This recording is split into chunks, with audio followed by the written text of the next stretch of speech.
ఇదంతా నా వల్లే జరిగింది. కళ్ళు మూసినా తెరిచిన చంద్రికనే కనిపిస్తుంది. Download and subscribe to ETV Win.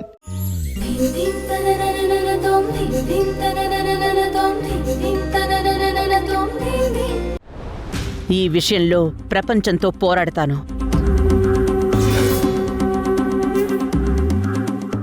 దేవుణ్ణైనా ఎదిరిస్తాను.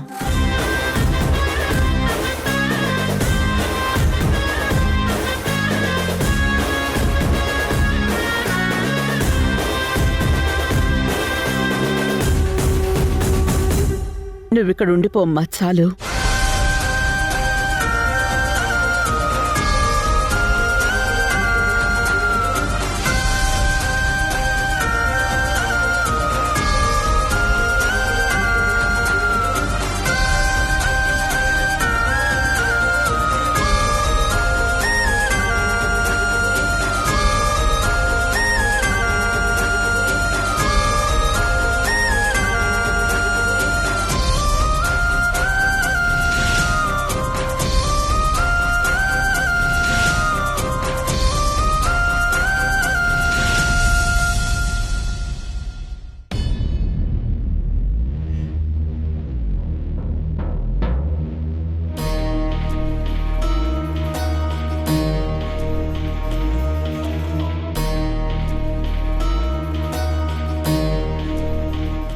అమ్మా,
నువ్వు గ్రీష్మకిచ్చిన మాట నేను నిలబెట్టలేకపోయాను.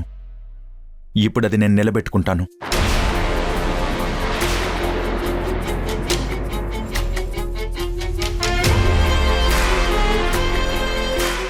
వసుంధరకి విడాకులిచ్చి గ్రీష్మని పెళ్లి చేసుకుంటాను.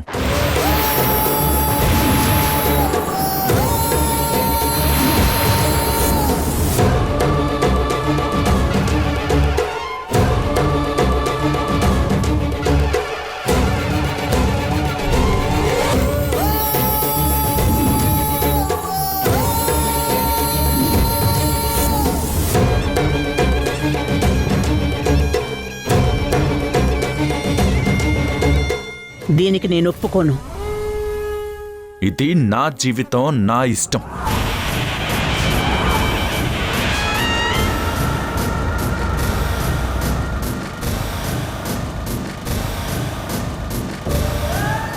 నీకిష్టం లేకపోతే ఆస్తిలో నా వాటా నాకు పంచు, ఇంట్లో నుంచి వెళ్ళిపోతాను.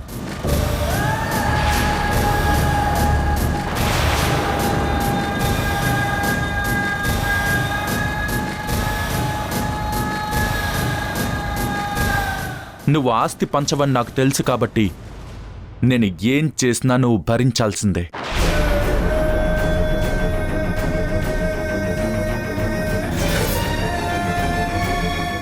నువ్వు చేసేవి నేను భరిస్తున్నట్టు.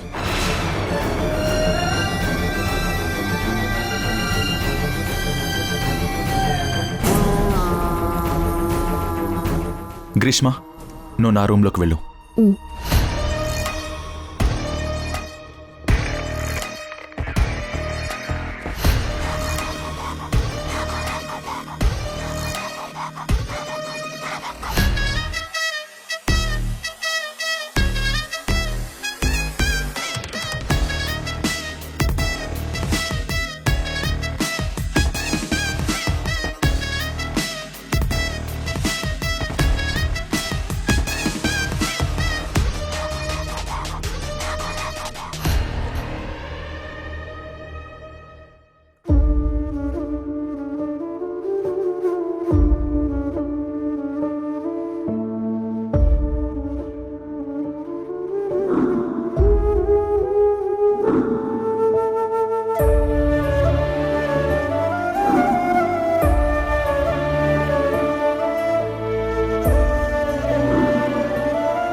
నాన్న బాధపడుతున్నారా?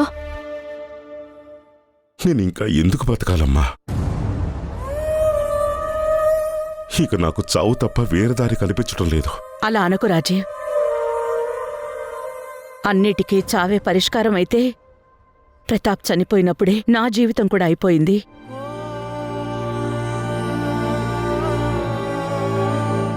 రోజుకో నరకం చూస్తూ, కొడుకుతో రోజుకో యుద్ధం చేస్తూ నేనే ఇంత ధైర్యంగా ఉంటే మా అందరినీ ఒక తాటిపై నిలబెట్టి నువ్వే ఇలా నిరాశపడుతున్నావు.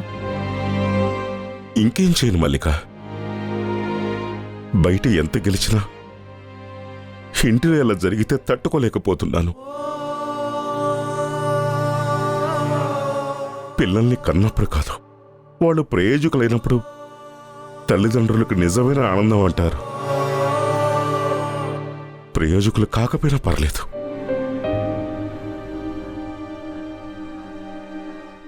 ఇలా వాళ్ళ వేళ్లతో వాళ్ళ కన్ను పొడుచుకుంటుంటే ఎలా?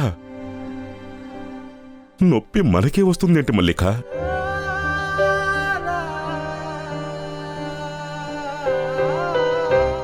నేను నా భార్యకిచ్చిన మాట నిలబెట్టుకోలేకపోయాను. తనని మీ ఇంటికి రాకుండా ఆపాలని ఎంతో ప్రయత్నం చేశాను. కానీ తను నా మాట వినలేదు. ఒకసారి ఇల్లు దాటితే ఇంకా నీకు ఇక్కడ మళ్ళీ స్థానం ఉండదంటే తను ఇక ఈ నరకంలోకి రాను అంది.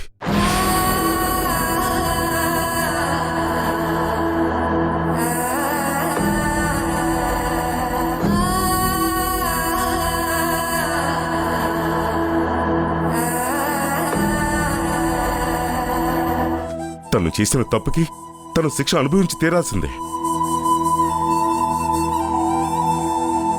కానీ ఆ తప్పు తాలూకు భారం నా పెంపకం మీద, వసుంధర జీవితం మీద పడుతుంది. అందులో నువ్వు చేసిన తప్పే ఉంది రాజీవ్. తప్పు చేసేవాళ్లకన్నా దాన్ని సమర్థించే వాళ్లే ఇంకా తప్పు చేస్తున్నట్టు. ఎందుకంటే వీళ్ళు పెంచి పోషించకపోతే ఆ తప్పు జరగటానికి ఆస్కారమే ఉండదు.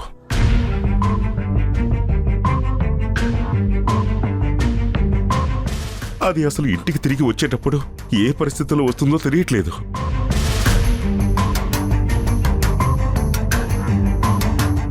ఇక దాని విషయంలో నేనేమీ చేయలేను. ఇది నాకు క్లియర్గా అర్థమైపోతుంది. నేను చేస్తాను నాన్న.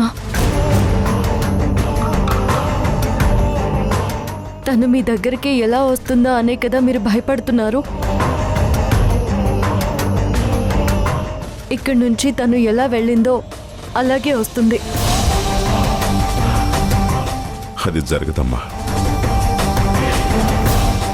తను మారాలి అని అనుకోవట్లేదు. ఎందుకు అవ్వదు నాన్న?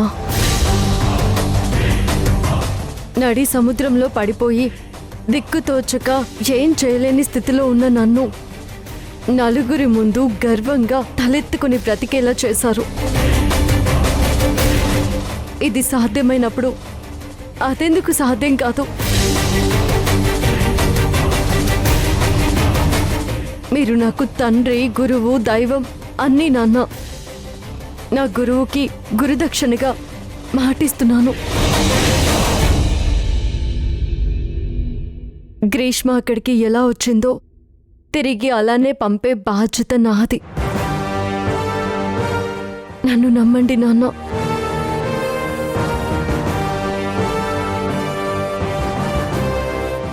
అమ్మా వసుంధర, అది నీకు మెట్టినిల్లు, నీ కాపురం అమ్మా. గ్రీష్మ పెంచాల్సిన అవసరం నీకు లేదు. అది నా మెట్టినిల్లైతే ఇది నా పుట్టిల్లు నాన్న.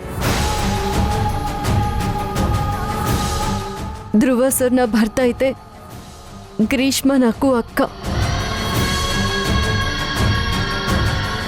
నా అక్క జీవితం నాశనం అవుతుంటే నేను చూస్తూ ఊరుకోను.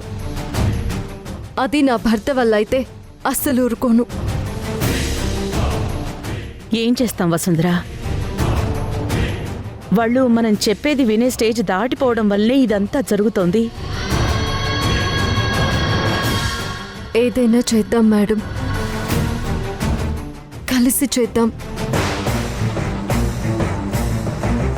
తన బిడ్డ బాధపడకూడదని బుజ్జగించి చెప్పడం తెలిసిన తల్లికి అది అవకాశంగా తీసుకొని తప్పు చేయడం అలవాటుగా మార్చుకుంటే వాళ్ళని కఠినంగా ఉండైనా దారిలోకి తీసుకురావడం కూడా తెలిసే తీరుతుంది.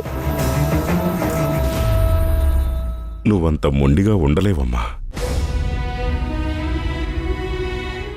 నీ మంచితనం నిన్ను ఎక్కువ రోజులు అలా ఉండనివ్వదు. మంచితనం మనుషులకి చూపించాలి, మొండితనం పరిస్థితులకి చూపించాలి. నన్ను నేనే నమ్మని రోజుల్లో నేను చేయగలనని నమ్మావు నాన్న.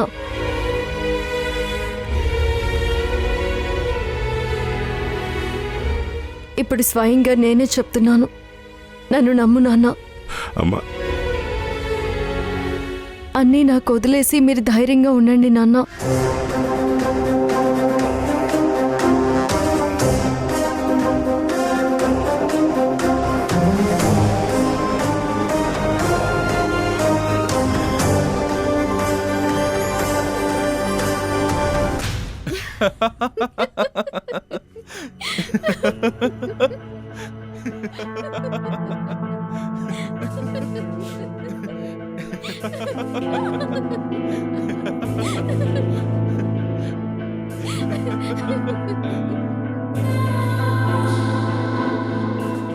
ఏమైంది సుజా? అసలు మీరు వెళ్ళినప్పటి నుంచి రూమ్లో ధ్రువ సార్, గ్రీష్మ గట్టిగా అరవడం, నవ్వడం వినలేకపోతున్నాం వసుంధర. కావాలని చేస్తున్నట్టుగా ఉంది.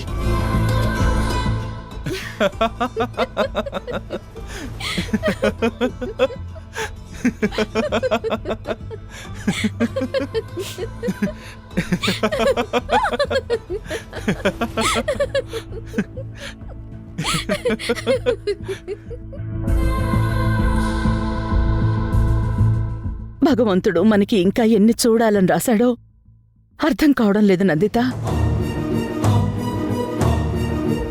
ప్రతాప్ యాక్సిడెంట్లో చనిపోయిన రోజు ఆ కార్లో నేను కూడా వెళ్లాల్సింది. ఆ రోజు ఒంట్లో బాగోలేక వెళ్ళలేదు. ప్రతాప్ చనిపోయినప్పుడు నేను ఆ కార్లో ఉండుంటే నా కొడుకు పరిస్థితి ఏమై ఉండేదా అని ధైర్యం కూడా తీసుకుని నిలబడ్డాను. కానీ వీడు చేస్తున్న పనులు చూస్తుంటే ప్రతాప్తో ఆ రోజు నేను కూడా చనిపోయి ఉంటే బాగుండేదనిపిస్తోంది.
కూర్చో గ్రీష్మ, నువ్వు ఎవ్వరికీ భయపడాల్సిన అవసరం లేదు.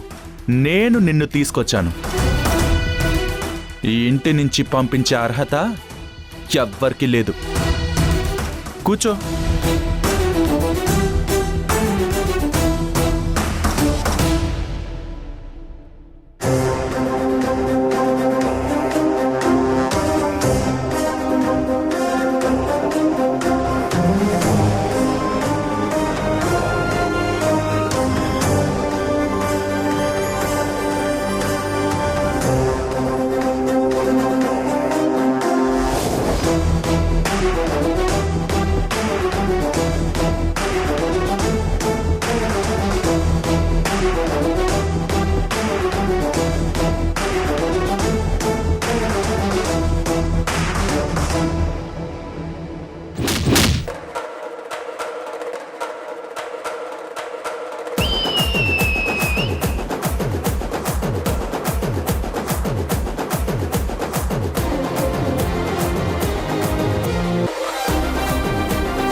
ఏయ్, ఎంత ధైర్యమే నీకు?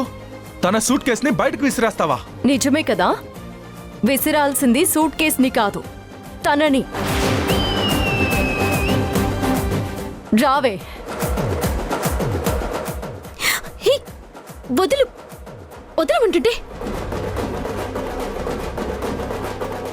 ధ్రువా, ధ్రువా!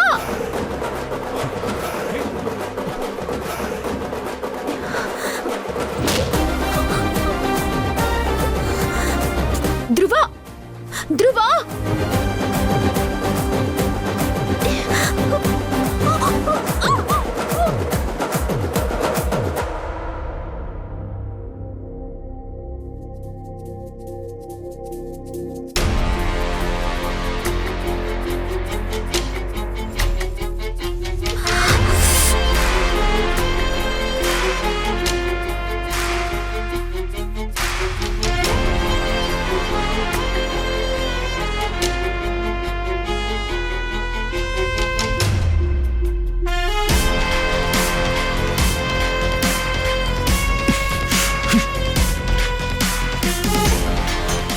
ఏయ్, అసలు నువ్వెవరు?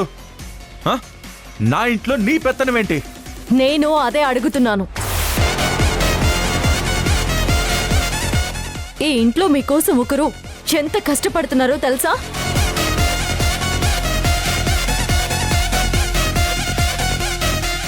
రాత్రి పగలు తిండి నిద్ర మానేసి కంపెనీని నిలబెట్టి మీకివ్వాలని చెప్పి కష్టపడుతుంటే, తేరగా తిన్నది అరగక ఇలాంటి పనులు చేస్తుంటే చూస్తూ కూర్చుంటానని మాత్రం అనుకోకండి. చాలింక మీ సైకో వేషాలు.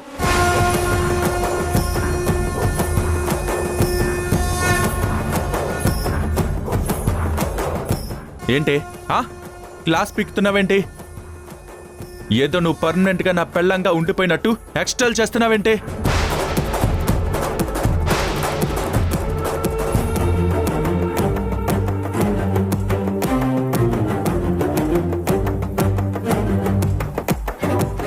మీరు మంచి భర్తగా నడుచుకుంటారనే ఆశ నాకెప్పుడూ లేదు. కనీసం మంచి కొడుకుగానైనా ఉండడానికి ప్రయత్నించండి.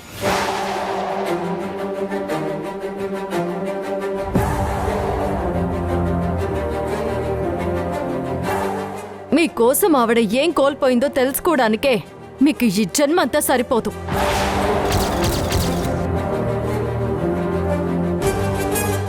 అలాంటిది ఆవిడ కళ్ళల్లో నీళ్లకి కారణం మీరే అయితే నేను చూస్తూ కూర్చోను.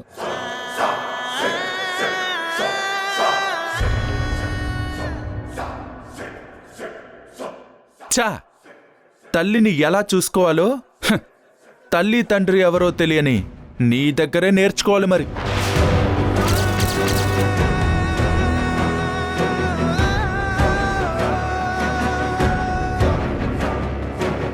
చాలింకా ఆపండి.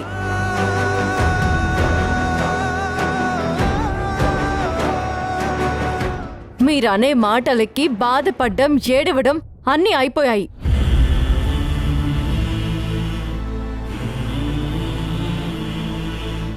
మీరు ఆలోచన లేకుండా చేసుకునే పనులకి మీరు బలవండి. అది మీ కర్మ.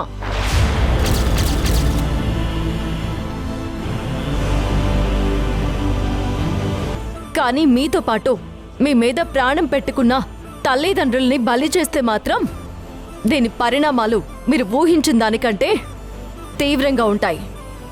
ఫేస్ చేయడానికి రెడీగా ఉండండి.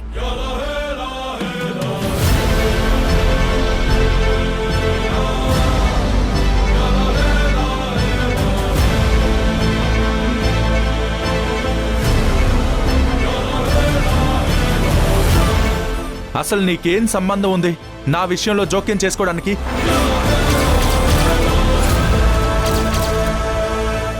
మనిద్దరికి డివోర్స్ పిటిషన్ కోర్టులో సబ్మిట్ చేశాం, అది గుర్తుందా?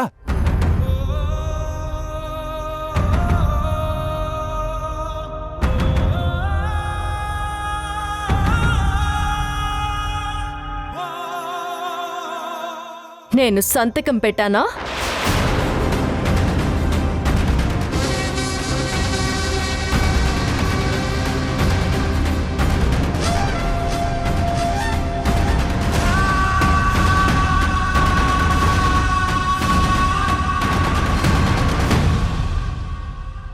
నేను గ్రీష్మని పెళ్లి చేసుకోవాలని ఫిక్స్ అయ్యాను. నేను వెళ్ళను, ఇక్కడే ఉంటాను. ఇదే నా ఇల్లు. తనని పెళ్లి చేసుకోనివ్వను. మీరు ఇప్పటిదాకా గదిలో పెట్టి తలుపు వేస్తే వణికిపోయే వసుంధరని చూశారు. ఇక నుంచి వణికించే వసుంధరని చూస్తారు.